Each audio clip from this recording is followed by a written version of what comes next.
আজকে কথা বলবো এবি চ্যালেঞ্জ। ঠিক আছে, এবি ভাইয়ার এবি চ্যালেঞ্জ, একজন একটা চ্যালেঞ্জ দিয়েছে এবং ওই চ্যালেঞ্জটা নিয়ে আজকে কথা বলবো। বিষয়টা হচ্ছে যে আমাকে 3টা কয়েন দেওয়া হয়েছে, 3টা গোল্ড কয়েন ধরে নিলাম। ঠিক আছে, মানে 3টা কয়েন দেওয়া হয়েছে, 3টার মধ্যে একটা কয়েন মানে নকল। ঠিক আছে, তো সবগুলার পরিমাণ পরিমাণ এক না, মানে সাইজ কালার সব এক। হ্যাঁ, একটা নকল আর 2টা আসল।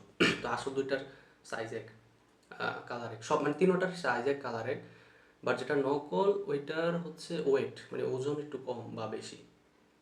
হ্যাঁ, আমাকে ওটাই বের করতে হবে। আমাকে একটা পাল্লা দেওয়া হবে, দাড়ি পাল্লা দেওয়া হবে, এবং ওই দাড়ি পাল্লা দিয়ে আমি শুধু 2বার ট্রাই করব। 2বার ট্রাই করে বলতে হবে যে মানে আসল যে কয়েনগুলো আছে, আসল আসল কয়েনগুলো থেকে নকল কয়েনটা ওজনে মানে বেশি না কম।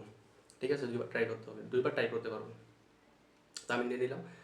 তো আমি প্রথমে দাঁড়িপাল্লাটা নিলাম আর 3টা কয়েন, মানে আমি এরকম মানে এখন যদি আমি ধরেন 3টা কয়েন আমি যদি ওজন হাত দিয়ে নিয়ে এটা বুঝতে পারবো যে 2টা তো সেম, কারণ আসল 2টা সেম। ওই একটা যদি ওটা ওর থেকে একটু কম বা বেশি ওটা বোঝা যাবে।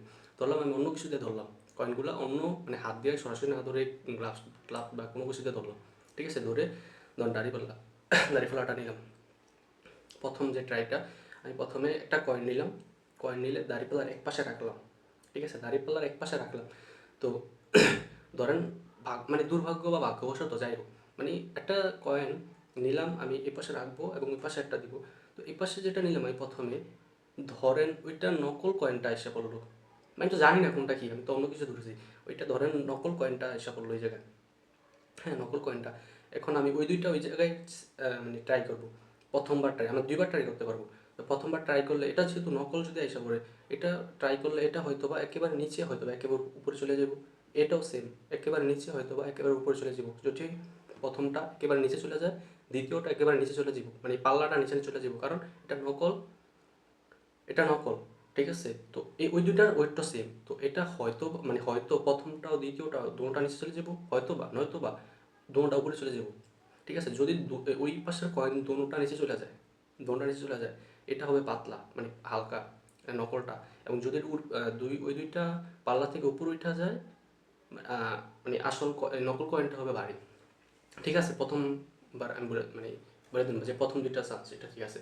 এখন যদি আমি এখানে তো ধরে নিয়েছি যে আমার উঠছে, যে নকলটা উঠছে, এখন যদি আসল হয়, মানে এখন যদি আমার কয়েনটা আসল হয়ে যায় তখন কি হবে?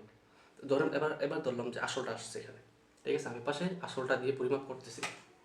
আসলটা হলে কি হবে, ওই পাশে একটা আসল, তার মানে ওই জায়গায় একটা এইটার ওজনের সাথে সরাসরি ম্যাচ করবে। ওই ওই আমার কাছে যে 2টা আছে, মানে একটা আনছি, এটা আসলটা, ওই জায়গায় একটা আসল, এটা নকল। তার মানে ওই জায়গায় যে আসলটা আছে এটা এই জায়গায় আসলে 2টা সেম। তার মানে একটা আসলাম, একটা সেম হয়ে গেলো। এবং আরেকটা যে ইয়ে আছে, কয়েন আছে, ওইটা যদি সরাসরি নিচে নেমে যায় বা সরাসরি উপরে উঠা যাবে, কারণ ওইটা হয়তো বা হালকা হয়তো বা ভারী হবে। যদি নিচে নেমে যায়, এটা এই কয়েনগুলো থেকে সরি, এটা ওই কয়েনগুলো থেকে মানে যদি একটা কয়েন তো সরাসরি সেম হয়ে যাবে যদি একুরেটটা আসল হয়। তো আরেকটা কয়েন নিব, ওটা যদি সরাসরি নিচে নেমে যায়, ওই নকল কয়েনটা আসল কয়েন থেকে ভারী, যদি উপরে উঠা যায় নকল কয়েনটা আসল কয়েন থেকে হালকা। That's it.